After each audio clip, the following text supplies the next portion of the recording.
Welcome back to High Five Sports Saturday on Sunday. It's a first for High Five Sports, robotics and hovercrafting. We'll get to the hovercraft in just a second. First, time to get out the safety goggles. We're covering an event that's definitely different, yet feels eerily similar.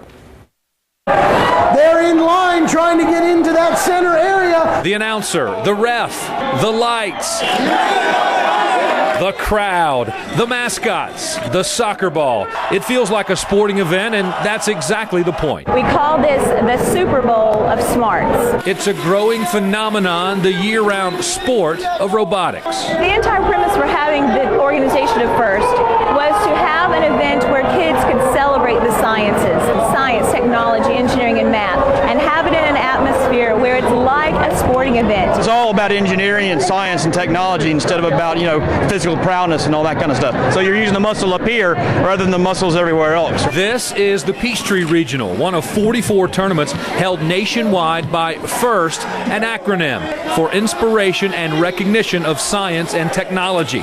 What does that mean? 50 teams of students from around the Southeast competing in the Gwinnett Center for the right to take part in the World Finals. That's right, World. There are teams from England and Israel in this thing. That's the big Super Bowl of sports, exactly. Every year, FIRST sends out a kit for teams to use to make their robot.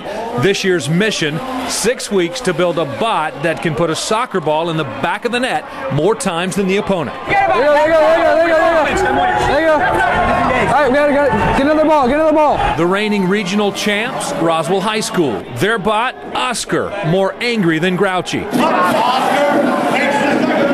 It's very intense. I mean, it's a lot more intense than you'd expect. Like, I came in here thinking, it's just going to be boring, but it's the most fun I've had in a long time. I mean, I love robotics. We've been fixing it the whole time, basically. So, it's all the time you got to do this. It's a rough game, especially this year. Teams are put in alliances teaching what they call cooperation, meaning even opponents help each other out when parts are needed. Roswell joined up with Westminster and Walton in the semis, three powerhouses in the robot world, but they couldn't beat the Blue Alliance. What it's about, is getting the next generation coming around and, getting the next people interested in going to engineering schools and having a career in engineering. The International Super Bowl of Smart will take place right here in Atlanta at the Georgia Dome, April 16th through 18th. And I know it's hard to believe, but Ken Rodriguez will not be at the Super Bowl of Smart. Anyway, there'll be more than 10,000 students from all over the world managing 500 robots on 6 different fields. It'll be a huge event. Best of all, it is free and it is wide open to the public. Now, we should note North Gwinnett and North Forsyth were a part of the winning alliance. Congratulations to them. And we're not done just yet with our brainy portion of the show. And of course, I'm not talking about Ken Rodriguez, but K-Rod is catching